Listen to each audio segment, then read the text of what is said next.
Hey guys, what's going on? It's David here from Scissor Explosion, and today I'm going to be bringing you a deck I've been hyping for a while. It is Zoroark GX, Banette GX. I've been telling my friends this deck is going to be really good. I think it's got a lot of potential. I really think Zoroark and Banette work really well together. Banette there to finish off the weaknesses of Zoroark, and then Zoroark comes in to deal with Banette's weakness, although Banette's weakness is not weak to dark. But anyway, I think this deck is really good. It's got a lot of potential. And guess what? It just got third place at the Philadelphia Regional this past weekend.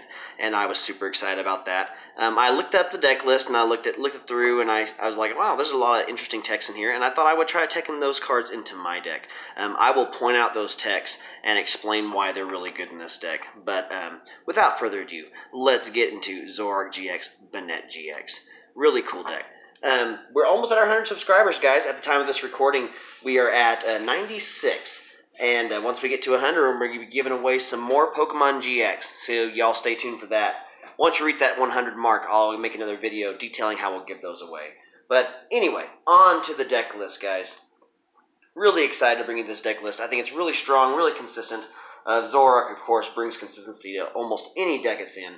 But here we go. 4 copies of Zorua to start. Of course, you need the 4 Zoruas in order to get to your Zoroarks. You can ram in a pinch, but really, it's just there as a stepping stone to the next form, which is our 4 copies of Zoroark GX.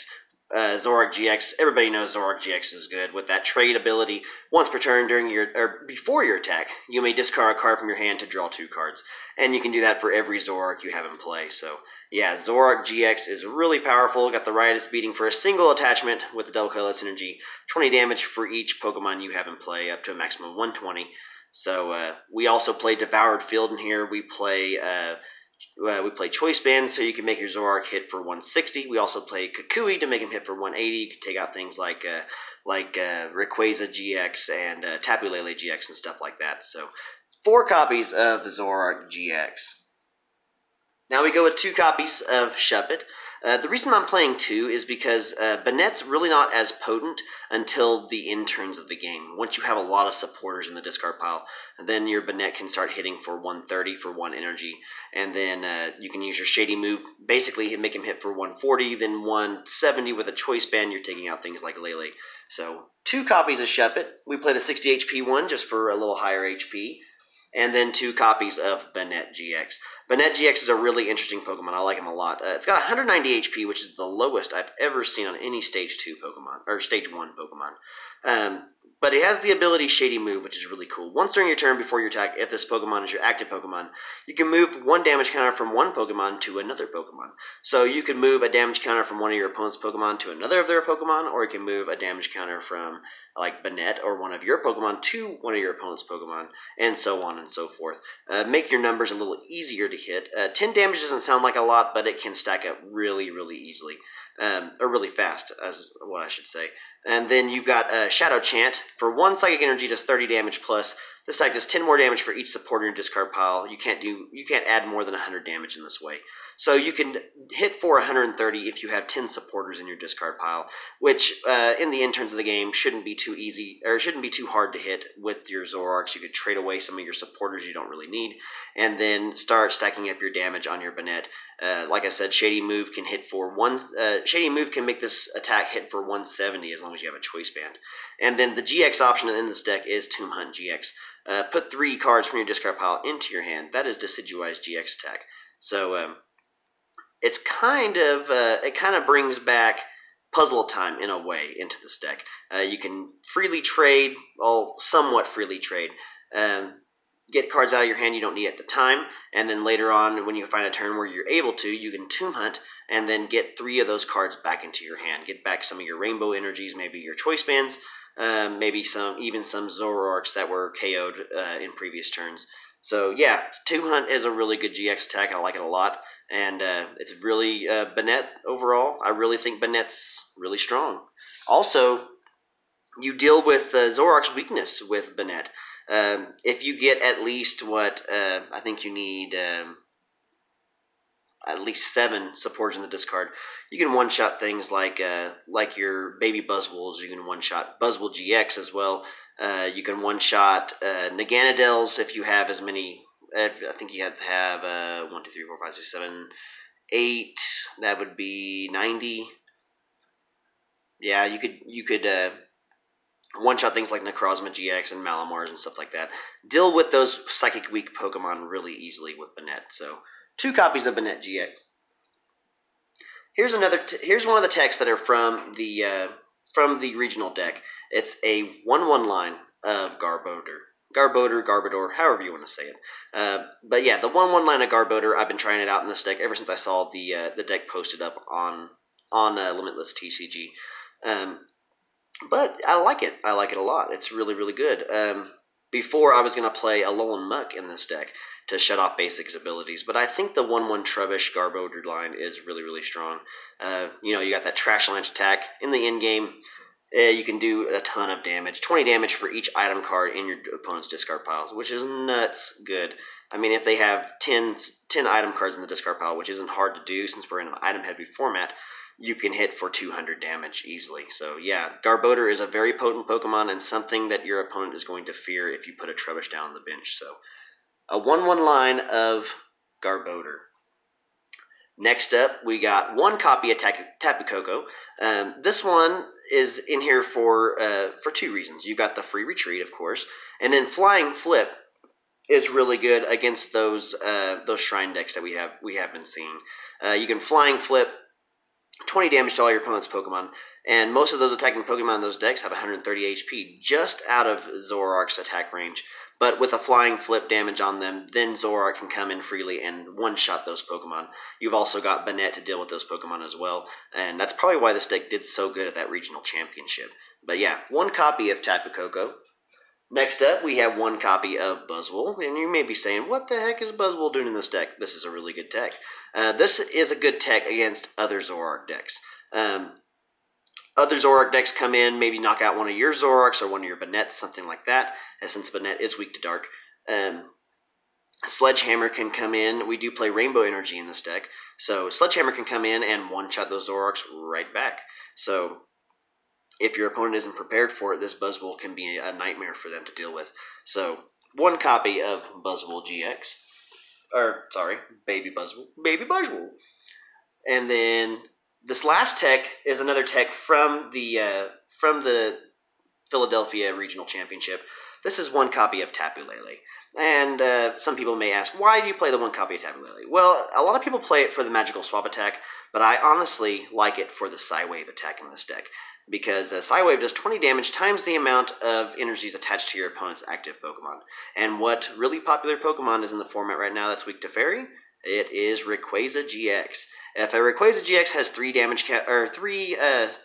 energies on it, and then you have a choice band on here that's 20, 40, 60, plus 30 is 90. 90 times 2 is 180. Just the exact amount you need to knock it out.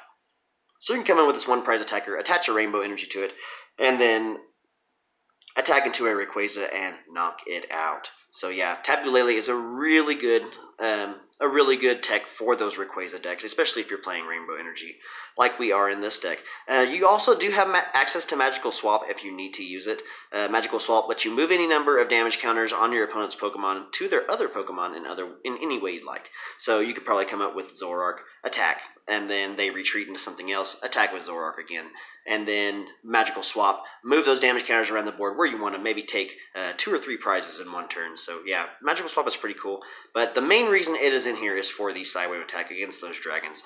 Dragon Majesty just came out and is fixing to be legal for tournament play this Friday. So some of those dragons might see some play. I think Altaria is going to see some play. We already know Rayquaza is big in the format. We might see some Dragonite, and this one will easily deal with Dragonite. If Dragonite has 4 energies on it, it's going to be 20, 40, 60, 80. With a choice band is 110. So you'll almost be one-shotting a Dragonite. You can definitely put a big dent in that Dragonite for sure. But anyway, the 1 copy of Tapu Lele.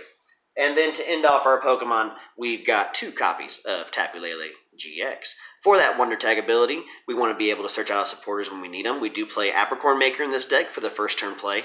If Apricorn Maker is unavailable to us because it's prized, we can go for Lily or Cynthia, anything like that, in order to get our first turn play off. So yeah, 2 copies of Tapu Lele. We also do play Double Colorless Energy in this deck, and we play Rainbow and Psychic Energy in this deck. So we do have access to Tapu Cure if we need it. I would rather use Tomb Hunt other than Tapu Cure, but it's there if you need it. So 2 copies of Tapu Lele GX. And that's it for the Pokemon, guys. Next up, we're going on to the supporters, as usual. And we play 3 copies of Cynthia. Cynthia is your basic draw supporter, and shuffle your hand to your deck, draw 6 cards. The reason I'm playing 3 is because once you get set up with Zoroark, you really don't need Cynthia anymore. Even if your opponent judges you, you can usually trade out of it really easily. So get 2 or 3 Zoroark set up, start trading your life out, and then you can start trading away your Cynthias in order to start powering up your Banette GX's attack.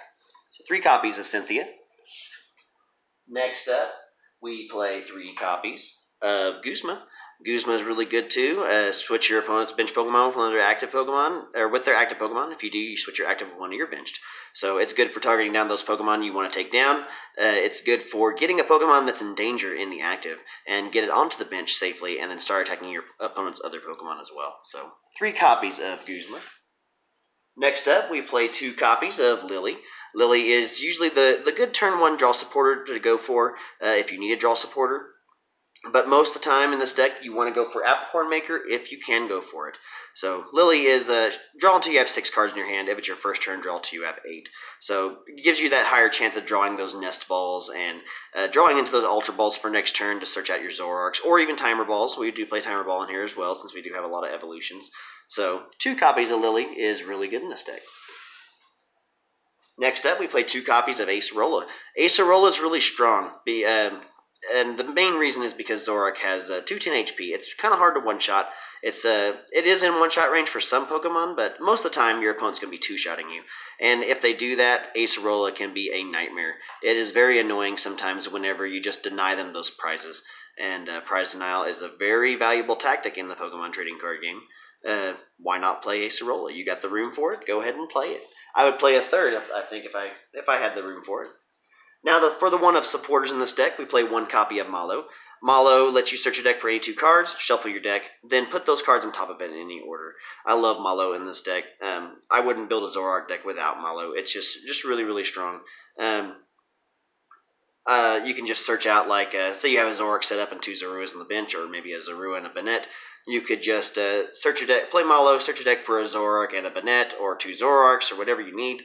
Put on top of the deck, use trade, draw those 2 cards, evolve 2 more Zoroarks, then trade 2 more times. So yeah, I really love Malo. Even if you don't have any energies in your hand, you can play like Malo for double colorless Choice Band, something like that, and then start attacking with your Zoroark. So Malo is a really valuable card in any Zoroark deck. Next up, 1 copy of Apricorn Maker. Apricorn Maker lets you search your deck for any 2 item cards with the word ball in their name, reveal them, and put them into your hand. So first turn play you usually want to go for is Apricorn Maker, 2 Nest Balls, 2 Nest Balls, 2 Zoruas.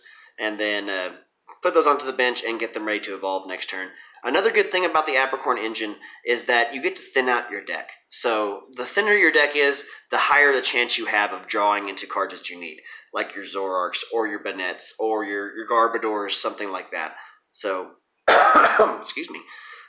Yeah, I really like Apricorn Maker in this deck. I will replace it, though, once Professor Elm's Lecture comes out, because Elm's Lecture is just so much better.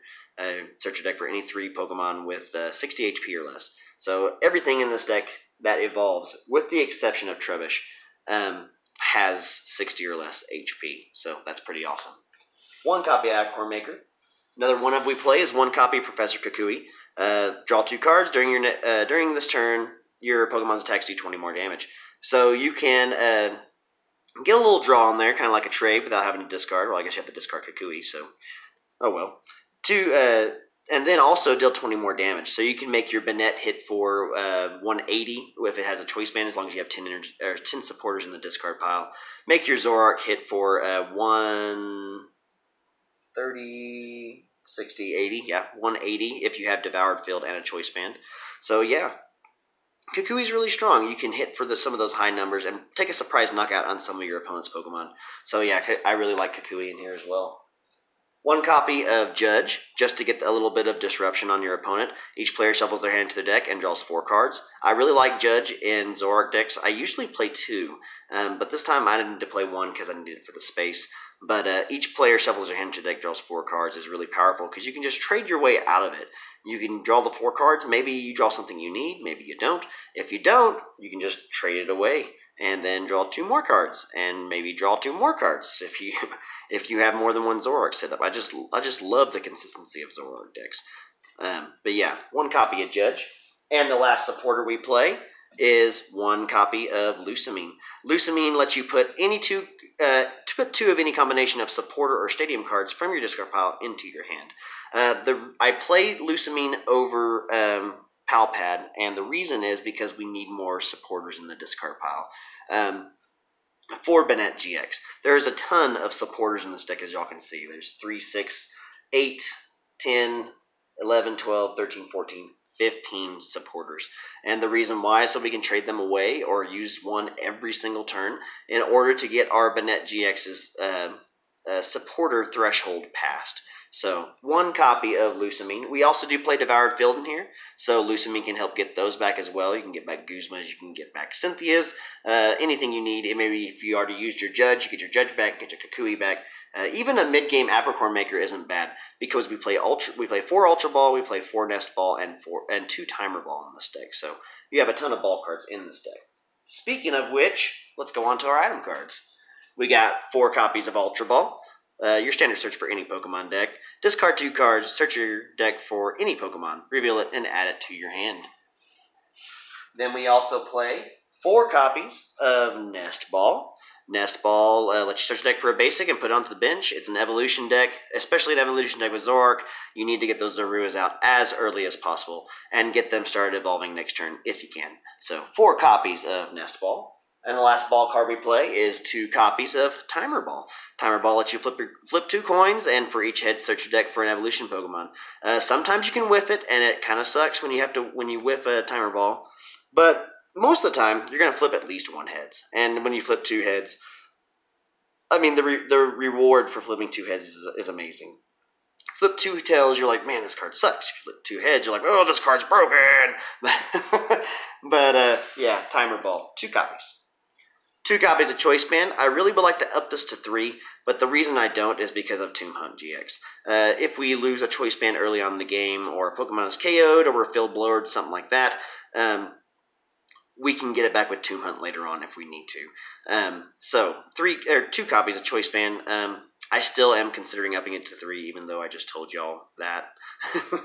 Because Choice Band's really good in this deck. I mean, you can start hitting some high numbers and getting some of those big KOs down on your opponent, or maybe just applying pressure with a lot of damage. So 2 copies of Choice Band. A couple one-ups we play. We play 1 copy of Field Blower. I play Field Blower in here mainly for Garbodor. Garbodor, you can discard 2 tools from your opponent's Pokemon. The stadiums we're not too worried about since we do play stadiums of our own as a counter stadium. And but the cool thing is you could discard 2 Pokemon tools, bring up the damage output of your Garbodor, and yeah, then your opponent could be in for some deep trouble. 1 copy of Rescue Stretcher, of course. You can choose 1, put a Pokemon from discard pile into your hand, or shuffle 3 Pokemon from your discard pile into your deck. Rescue Stretcher is just your standard for any deck. You're going to need to play 1, at least 1 in almost every deck, probably. 1 copy of Rescue Stretcher. And that is the last item we have, guys. For the stadium, just 3 copies of Devoured Field. You may not think adding 10 more damage is really relevant, but it is. Especially with Zoroark and with how the meta is going right now. Right now the meta is ruled by those Shrine of Punishment decks. And this Devoured Field works really good for 2 reasons. You can counter their Shrine of Punishment, and then you can also hit 130 with Zoroark, which is very important because all the main attackers of those Shrine of Punishment decks, Buzzwole, or Baby Buzzwole, and Lugia, Shining Arceus, all those Pokemon have 130 HP, which is just perfect. As long as you have a full bench, you can start taking some knockouts on those Pokemon, and it's really impressive to be able to do that with Zoroark. So 3 copies of Devoured Field. And then on to the energies, guys. We play 4 copies of Double Colorless Energy, of course, because it's a Zoroark deck, and we need those Double Colorless Energies. 4 copies of those. Then we have 3 copies of Rainbow Energy. Rainbow Energy is important because we play a lot of different types in this deck. Rainbow Energies can be used by your Banettes, they can be used by your Garbodors, they can be used by your Tapu Lele, your Buzzwole, yeah, any of those. Even your Tapu Lele GX can use it for her GX attack, but like I said, I'd rather go for Tomb Hunt. But Rainbow Energy is also really good in here on Banette, because you can stack a damage counter on your Banette once you evolve it, and then use Shady Move to move that damage counter away from you. So it's really cool. Basically added another 10 damage, and we just discussed how 10 damage can make a big difference with Devoured Field. So 3 copies of Rainbow Energy. And the last energy we play is 2 copies of Psychic Energy. Just for that little added little added chance of drawing it into our hand. Not that we need it with Zoroark, because Zoroark is a trading monster. You can trade away your whole deck and start drawing into the cards you need really fast. I love Zoroark for that reason. Zoroark's one of my favorite decks, and this is becoming one of my favorite variants of Zoroark. I really like Banette. I really like Zoroark. I love the synergy they both have together. Banette has a 1 retreat cost, which is really cool. I've thought about playing Escape Board in this deck since it has that 1 retreat cost, but really, I don't think it's warranted because everything else doesn't. You've got Zoroark, who has a 2 retreat cost, and that wouldn't work anyway because you don't want to discard that double colorless energy for a 1 retreat cost. Tapu Koko has free retreat. Buzzwole has a 2 retreat cost, just like old Zoroark. Lele does have a 1 retreat. Your Tapu Lele GX has a 1 retreat, but your Garbodor I think has a 4 or a 3, something like that. It's got a 3 retreat, so yeah, that's not very good at all. So yeah, but Zoroark GX, Banette GX, it's a really cool deck. I've been hyping it for a while, and I just pulled this Banette GX in full art, and I was really excited. But yeah, I'm excited to be bringing this to y'all. And let me know in the comments down below what you think. Do you think that maybe this is one of the most competitive decks that we have so far in this format? I mean, it did get 3rd place at a regional championship in Philadelphia this last weekend, and it was going up against those Baby Buzz Shrine decks and going up against the big Pokemon in the format. It went up against Malamar Necrozma. It went up against Rayquaza GX and beat out Rayquaza, actually. I think Rayquaza placed 6th at that tournament. Really interesting Rayquaza deck. I'd like to profile that one for you guys too. But anyway, let me know in the comment section below. Is there any other cards you play in here? Maybe some of the techie Pokemon you wouldn't want to play in your deck, or maybe some other things you would like to change. But y'all let me know. If you're new to the channel, subscribe. We'll be making videos. We make videos at least every other day. So y'all be sure and subscribe, like, and comment down below. And this is David from Scissor Explosion, and we'll see you all next time.